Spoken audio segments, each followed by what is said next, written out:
سبحان اللہ و بحمدہ سبحان اللہ العظیم۔ حاضرین کرام، آج ماہ شعبان کا 15واں دن ہے، اور گزشتہ رات اللہ کے فضل و کرم سے 2.5 گھنٹے تک کی عظیم الشان محفل شب برات کے حوالے سے اجتماعی طور پر ہو گئی۔ اللہ اپنی بارگاہ میں سب کی حاضری قبول فرمائے۔ اس وقت میں نے قرآن مجید کے 15ویں پارے سورۃ الکہف کی آیت نمبر 28 کی تلاوت کا شرف حاصل کیا ہے۔ آج کے جمعہ کا موضوع ہے اجتماعی عبادت کی اہمیت۔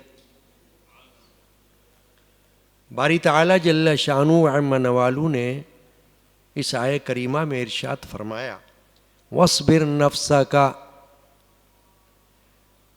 اور اپنی جان ان سے مانوس رکھو، مع الذین یدعون ربہم بالغداة والعشی، جو صبح و شام اپنے رب کو پکارتے ہیں،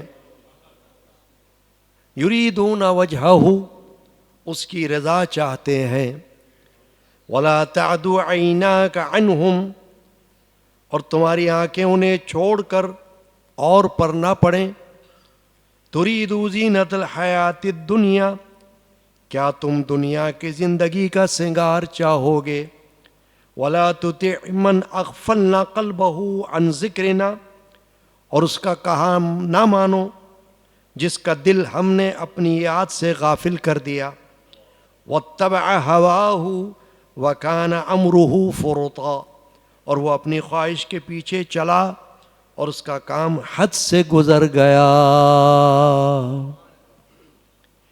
یہ آیت کریمہ اور یہ ترجمہ آپ نے سماعت فرمایا۔ شان نزول آیت کریمہ کا جو مفسرین نے بیان فرمایا ہے کہ کفار کے سردار رؤوسا، یعنی وڈیرے کفار کے جاگیردار، مغرور، ان کی ایک جماعت نے سید عالم صلی اللہ علیہ وآلہ وسلم سے عرض کیا کہ ہمیں غربا اور شکستہ حالوں کے ساتھ بیٹھتے ہوئے شرم آتی ہے، اگر آپ انہیں اپنی صحبت سے جدا کر دیں تو ہم اسلام لے آئیں، اور ہمارے اسلام لے آنے سے خلق کثیر اسلام لے آئے گی۔ اس پر یہ آیت شریفہ نازل ہوئی۔ اور ایک شان نزول یہ بھی ہے کہ اس وقت وہ صحابہ جو فقراء تصور کیے جاتے تھے، غربا میں ان کا شمار تھا، حضرت سلمان فارسی، صہیب رومی، اور کچھ صحابہ کرام، بلال حبشی کے جیسے، وہ بیٹھے ہوئے تھے نبی اکرم صلی اللہ علیہ وسلم کی خدمت میں۔ تو یہ کفار کے سردار جو جاہ و جلال والے، اپنی نظروں میں گھمنڈ والے، غرور والے، یہ آ گئے اور انہوں نے یہ مطالبہ کیا کہ آپ کے پاس اے اللہ کے رسول جو لوگ بیٹھے ہوئے ہیں، ان کے تو کپڑوں سے اور ان کے وجود سے بدبو آتی ہے، اور ہم تو بڑے مالدار اور بڑے سردار، بڑے رؤوسا میں سے ہیں، ہمارا ان کا کیا جوڑ، ان کا اسٹیٹس کیا، ہمارا اسٹیٹس کیا ہے؟ ایسا کریں کہ آپ ان کو کچھ دیر کے لیے اپنے پاس سے الگ کریں، صرف ہم بیٹھے ہیں آپ کے پاس اور آپ کا پیغام سنیں، آپ کی دعوت دین سنیں، آپ کی دعوت اسلام سنیں۔ ہو سکتا ہے ہم مسلمان ہو جائیں آپ کی دعوت کو سن کر، لیکن ان کے ساتھ ہمیں بیٹھتے ہوئے شرم آتی ہے. تو اللہ تبارک و تعالیٰ کو یہ بات پسند نہیں آئی. اللہ تبارک و تعالیٰ کو ناگوار ہوا اور اللہ نے آیت شریفہ نازل فرمائی کہ اے حبیب و محبوب، اے نبی و رسول، آپ ان کی پرواہ مت کریں. یہ جو کفار آئے ہیں آپ کے پاس، وڈیرے آئے ہیں جن کو اپنے مال و زر کا غرور ہے، گھمنڈ ہے، یہ ان غریبوں پر طعن کر رہے ہیں جو آپ کے پاس بیٹھے ہوئے.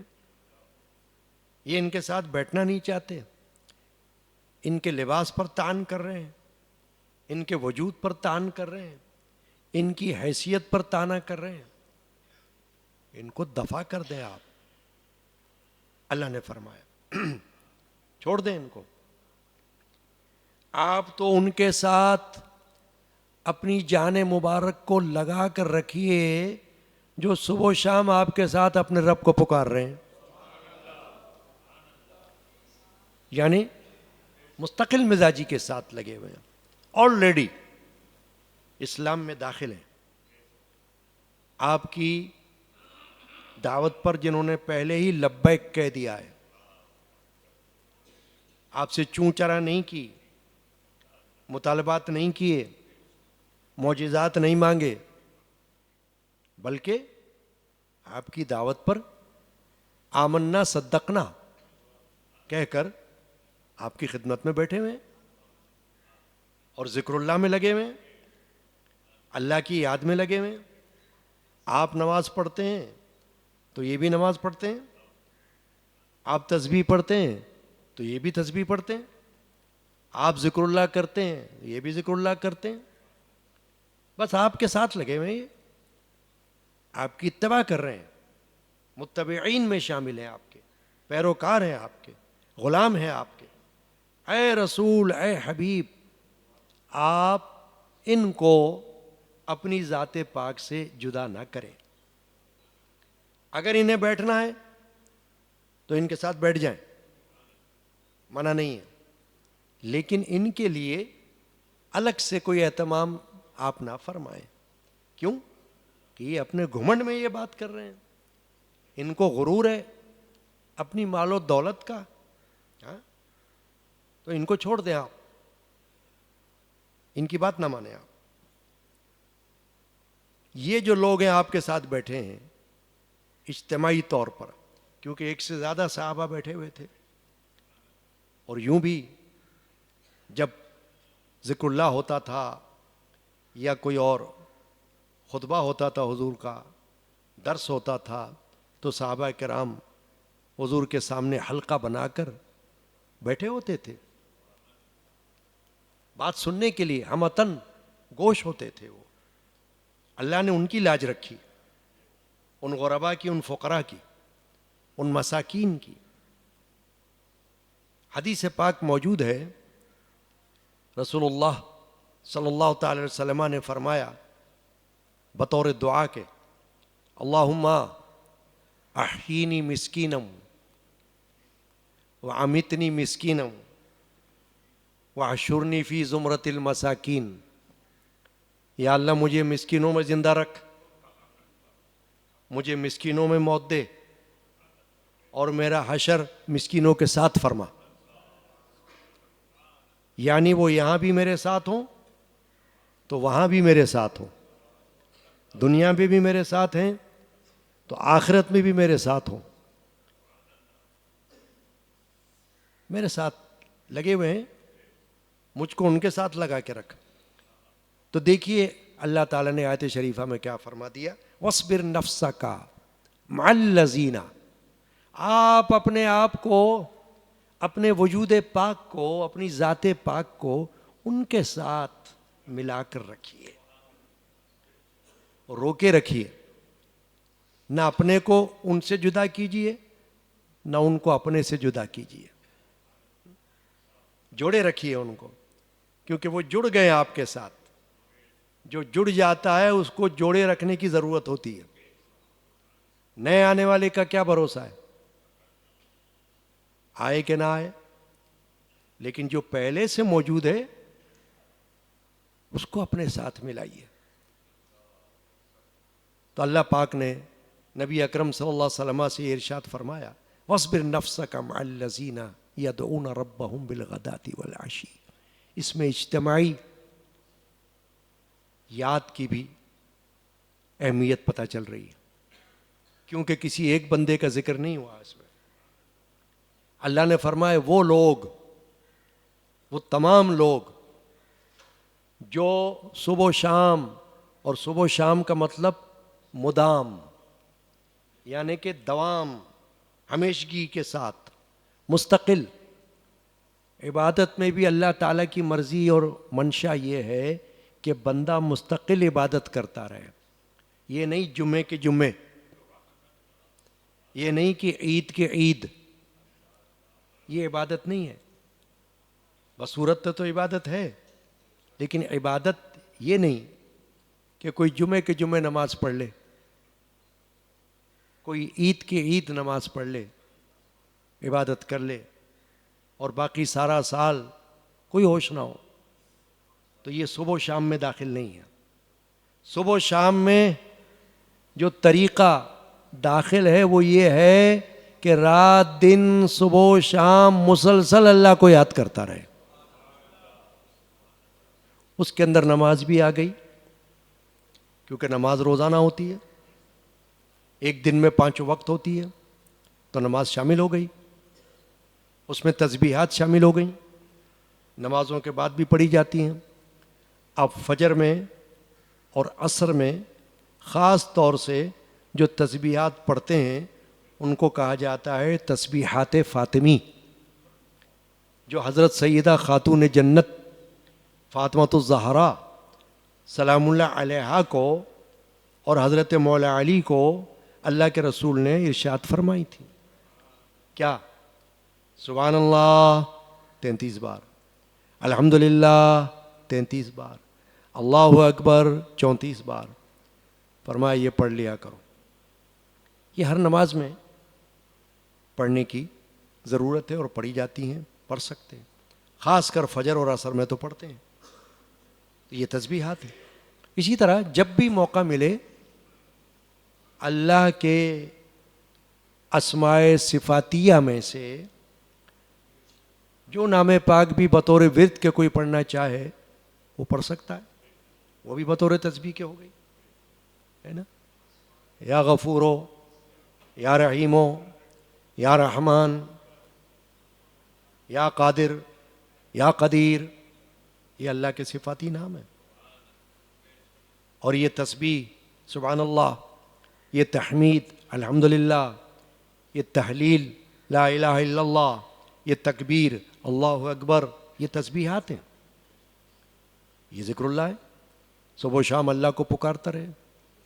تو صبح و شام اللہ کے پکارنے میں نماز بھی داخل، صبح و شام اللہ کو پکارنے میں تسبیحات بھی داخل، اور صبح و شام اللہ کو پکارنے میں تلاوت قرآن بھی داخل. جب موقع ملے قرآن کھولے، تلاوت کرے. قرآن کو دیکھنا یہ بھی ثواب، قرآن کو چھونا یہ بھی ثواب، قرآن کو چومنا یہ بھی ثواب، قرآن کو سمجھے یا بے سمجھے پڑھنا دونوں طرح سے ثواب. آپ نے نام سنا ہوگا اہل سنت کے بہت بڑے امام، 4 اماموں میں سے ایک امام حضرت امام احمد بن حنبل، بغداد شریف میں جن کا مزار اقدس ہے، رضی اللہ تعالی عنہ. حضور غوث اعظم رضی اللہ تعالی عنہ کے فقہ میں امام ہے. وہ سیدنا شیخ عبد القادر جیلانی غوث العظم محبوب سبحانی رضی اللہ تعالی عنہ حنبلی ہیں فقہ کے اعتبار سے. امام احمد بن حنبل کے پیروکار ہیں فقہ میں، اسلامک لاء میں. تو امام احمد بن حنبل کا واقعہ کتابوں میں مشہور ہے کہ آپ نے اللہ تبارک و تعالیٰ کا دیدار کیا خواب میں، اور پوچھا کہ اے اللہ، تیری یہ کتاب قرآن، تیرا یہ کلام، اس کو سمجھ کے پڑھنا نفع بخش ہے یا بے سمجھے پڑھنا بھی نفع بخش ہے؟ ارشاد ہوا کہ دونوں طرح سے نفع بخش ہے.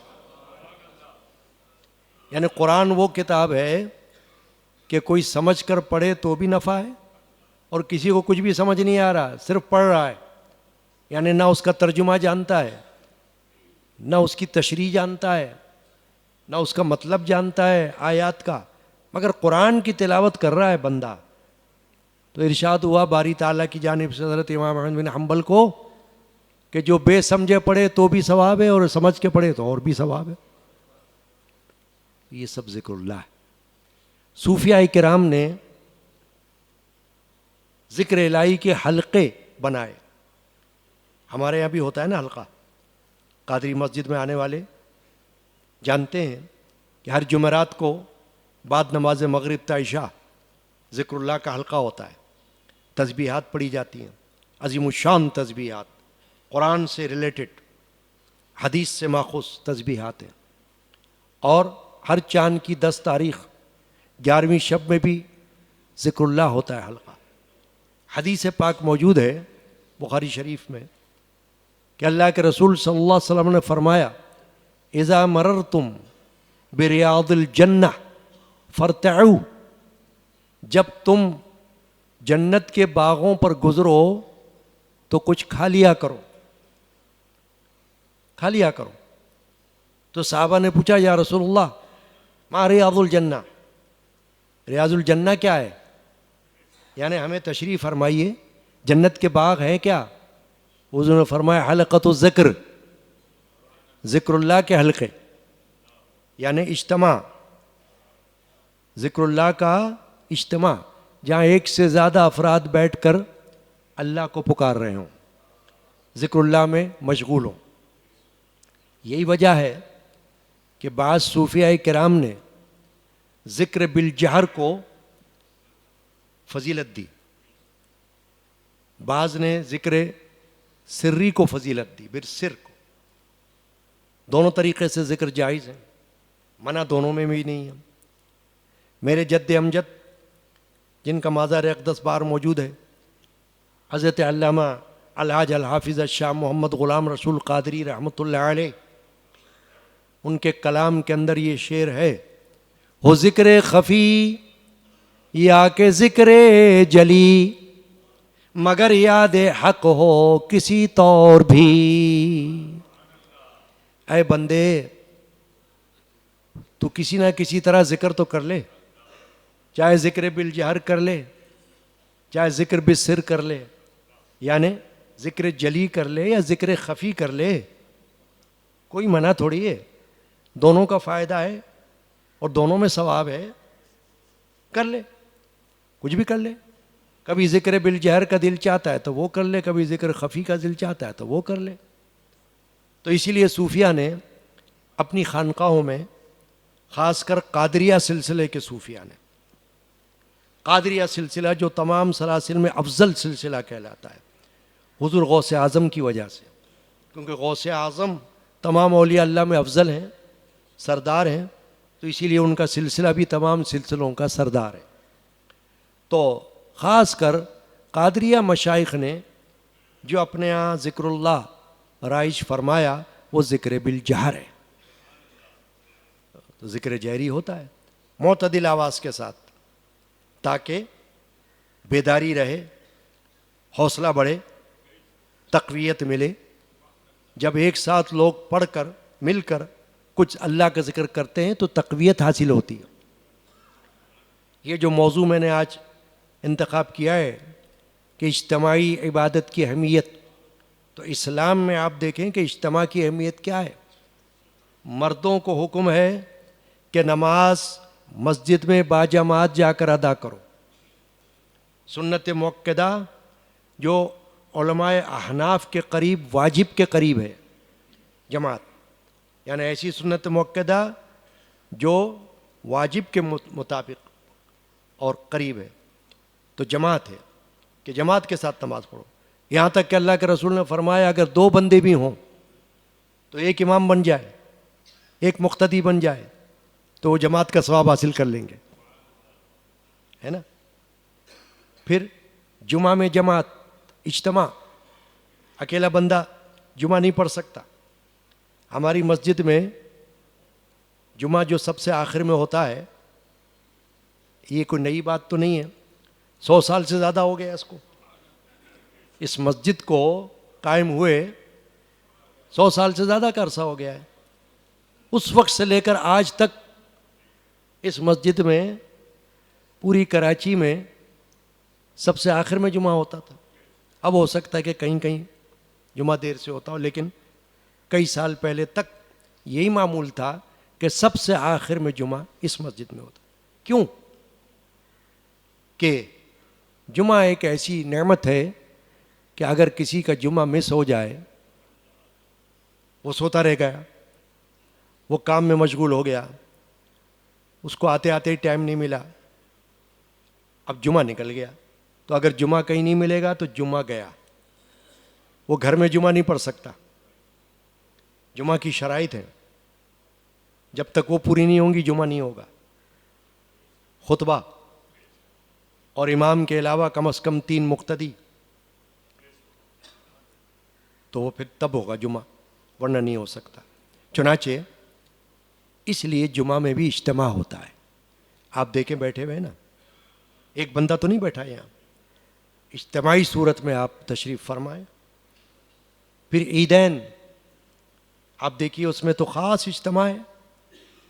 عید اکیلے کی نہیں ہوتی. جس کی عید نکل گئی جمعے کی طرح اگر، تو پھر عید بھی گئی اس کی. اکیلا عید نہیں پڑھ سکتا، عید سے محروم ہو گیا، عید کی عبادت سے وہ محروم ہو گیا. اس لیے جو اجتماعی عبادات ہیں ان کی اہمیت ہے دین اسلام میں. اس لیے سب کو حکم ہے، جیسے جمعہ کے لیے حکم ہے اذا نودی للصلاة من یوم الجمعہ فاسعوا الی ذکر اللہ. اللہ نے فرمایا کہ جب جمعہ کے لیے تم کو آواز دی جائے تو دوڑو اللہ کے ذکر کی طرف. نیند کو بھی چھوڑو، کام کو بھی چھوڑو، کاروبار کو چھوڑو، کھیل کود کو چھوڑو اور چلو اللہ کے ذکر کی طرف. حکم ہے اللہ کا. کیوں؟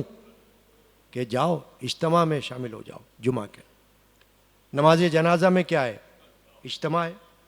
حالانکہ ایک آدھ بندے سے بھی نماز جنازہ ہو سکتی ہے، مگر حدیث پاک موجود ہے کہ جس شخص کی نماز جنازہ میں 3 صفحے بن جائیں یا کم از کم 40 افراد جمع ہو جائیں، اللہ تعالیٰ ان کی دعا سے اس کی مغفرت فرما دیتا ہے.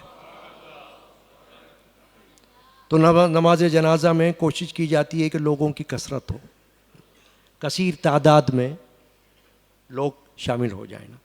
یعنی خواہش یہ ہوتی ہے ورثاء کی کہ اس جنازے میں لوگ زیادہ سے زیادہ شامل ہو جائیں تاکہ دعائیں مغفرت ہو جائے.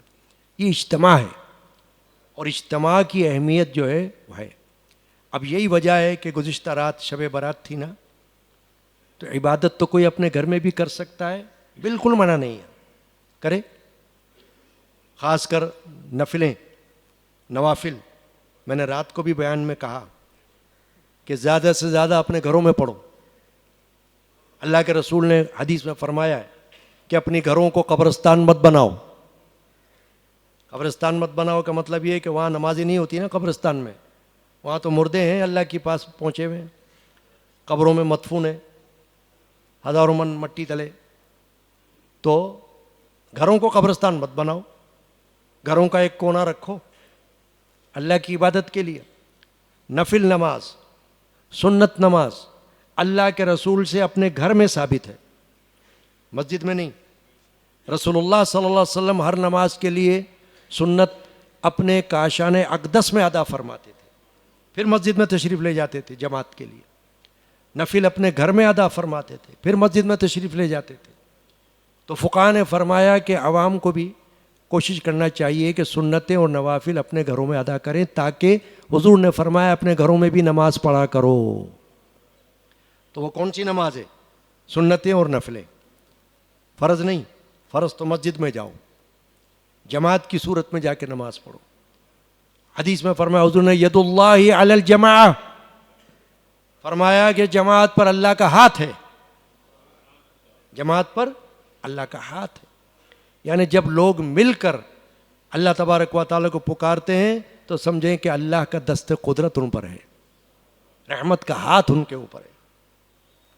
اب یہ جو آیت شریفہ ہے, کیا فرمایا؟ وَاصْبِرْ نَفْسَكَ مَعَ الَّذِينَ يَدْعُونَ رَبَّهُمْ بِالْغَدَاةِ وَالْعَشِيِّ.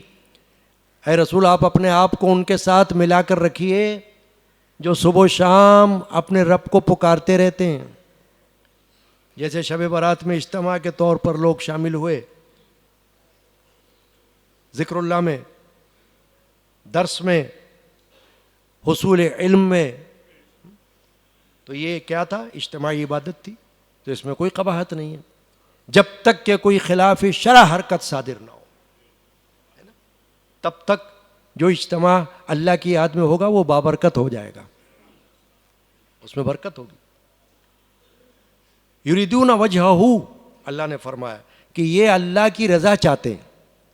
یعنی ان کا جو اللہ کو یاد کرنا ہے, پکارنا ہے, وہ اپنے دنیا کے مطلب کے لیے نہیں ہے کہ اگر میرا مطلب پورا ہوگا تو میں اللہ کو پکاروں گا, میری دعا قبول ہوگی تو میں اللہ کو یاد کروں گا, مجھے نوکری ملے گی تو اللہ کو یاد کروں گا, میرا کاروبار چلے گا تو اللہ کو یاد کروں گا, مجھے صحت ہوگی تو اللہ کو یاد کروں گا, میری خواہش پوری ہوگی تو اللہ کو یاد کروں گا. نو, اللہ فرماتا ہے یہ اللہ کی رضا کے لیے اللہ کو پکارتے ہیں. بس بس اللہ کی رضا کے لیے, کیونکہ ہم بندے تیرے اور تو خدا, ہم نہ کچھ شرمائیں گے تو دے نہ دے. کہ ہم تو تیرے بندے ہیں اللہ, تو نے ہمیں پیدا ہی اس لیے کیا, مشروط پیدا تھوڑی کیا ہے تو نے, شرط لگا کر عبادت کرنے کے لیے تھوڑی پیدا کیا ہے تو نے, مشروط کنڈیشنل عبادت کے لیے تو نے ہمیں دنیا میں تھوڑی لایا ہے. تو نے تو یہ فرمایا وما خلقت الجن والانس الا لیعبدون, ہم نے نہیں پیدا کیا جنات کو اور انسان کو مگر اس لیے کہ ہماری عبادت کیا کریں. بس دعائیں مانگے اپنی جگہ, کون منع کر رہا ہے, لیکن عبادت وہ خالص اللہ کی رضا کے لیے. تو اللہ نے فرمایا کہ دیکھیں وہ اللہ کی رضا چاہتے ہیں. یریدون وجہہ, وجہ کے معنی اللہ کی ذات پاک. عربی میں تو وجہ کا معنی ہوتا ہے چہرہ, یہ فیس, اس کو کہتے ہیں وجہ. لیکن جب اللہ کے لیے لفظ آتا ہے تو ظاہر ہے کہ اللہ تعالیٰ تو کوئی مجسم چہرہ نہیں رکھتا, تو پھر وجہ کے معنی ہوگا کہ اللہ کی ذات پاک, کہ وہ اللہ کی ذات پاک چاہنے کے لیے اس کو پکارتے رہتے ہیں, رضا چاہنے کے لیے اللہ کی. یا اللہ تو ہم سے راضی ہو جا. میرے جد امجد کے کلام کا ایک شعر ہے, یاد آ جاتی ہے بات تو پڑھتا ہوں, کیونکہ تعلیم ہے ہمارے خاندان میں, ہمارے سلسلے میں اور ہمارے خانوادے میں, ہمارے خاندان کے علماء نے, مشائخ نے, میرے باپ دادوں نے, پردادوں نے علم بھیجا ہے, علم پھیلایا ہے. وہ فرماتے میرے جد امجد, دنیا رہے راضی یا نہ رہے, اللہ کی رضا حاصل ہو ہمیں, اللہ کی یاد سے بڑھ کے کوئی بھی چین نہیں, آرام نہیں. دنیا رہے راضی یا نہ رہے, بھاڑ میں جاؤ, دباؤ, بھلے راضی نہ ہو دنیا, مگر اللہ کی رضا چاہیے ہم کو. اگر اللہ راضی تو سب راضی. بس یہ ہے تعلیم اور یہ ہے سبق. پھر فرمایا وَلَا تَعْدُ عَيْنَاكَ عَنْهُمْ, آپ کی نظریں, آپ کی چشمان مبارک اے رسول, ان کو چھوڑ کر دوسروں پر نہ پڑے. وہ جو میں نے عرض کیا تھا نا کہ کفار آئے, سردار آئے, وڈیرے آئے, مغرور لوگ آئے, اسٹیٹس والے آئے, اسٹیٹس کانشیس والے, اور انہوں نے کہا کہ اے رسول, اے نبی, آپ کی بات سننے کے لیے ہم آ گئے ہیں, مگر یہ جو بیٹھے ہیں نا آپ کے پاس, ان کے تو کپڑے ہم کو اچھے نہیں لگ رہے, ان کے کپڑوں میں سے بدبو آتی ہے, ان کا وجود ہمارے جیسا نہیں ہے, ہمارا اسٹیٹس اور ہے, ان کا اور ہے, ہم عمراء میں سے ہیں, یہ غربا میں سے ہیں, یہ فقراء میں سے ہیں, ذرا کچھ دیر کے لیے آپ ان کو اپنے پاس سے تو ہٹاؤ تاکہ ہم آپ کے پاس بیٹھ جائیں. اللہ نے فرمایا مت ہٹانا ان کو, بھگاؤ ان کو اپنے پاس سے. جو یہ کہہ رہے ہیں بیٹھنا ہے تو بیٹھ جائیں, نہیں تو جاؤ اپنا کام کرو. کیوں کہ فرمایا یہ تو وہ ہیں جو رات دن آپ کے ساتھ اپنے رب کو پکارنے میں لگے ہوئے ہیں,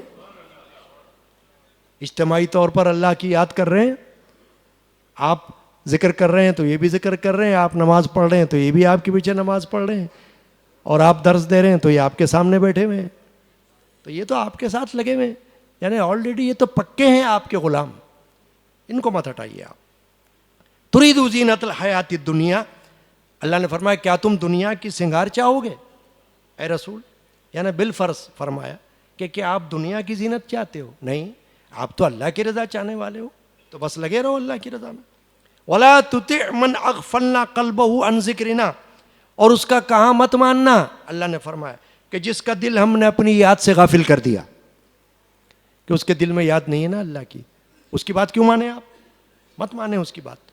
آپ تو ان کی باتیں مانیں جو آپ کی طرح اپنے دلوں کے اندر اللہ کو چھپائے ہوئے ہیں، اللہ کو بسائے ہوئے ہیں، اللہ کی یاد کو جمائے ہوئے ہیں، آپ ان کی باتیں مانیں، ان کے ساتھ رہیں. وَاتَّبَعَ هَوَاهُ وَكَانَ أَمْرُهُ فُرُطًا، اور وہ اپنی خواہش کے پیچھے چلا اور اس کا کام حد سے گزر گیا. یعنی ایسا بندہ جو اپنے آپ کو سمجھتا ہے کہ میں بڑا ہوں، اللہ والوں سے میں بڑا ہوں، تو ایسے کو چھوڑ دو. اللہ کا ارشاد ہوا. چنانچہ آج کے جمعہ میں یہ جو بیان کیا میں نے اجتماعی عبادت کی اہمیت کے حوالے سے، اللہ تعالی ہم کو اس کو سمجھنے کی توفیق عطا کرے. صلی اللہ تعالی علی محمد وعلی آلہ وصحبہ.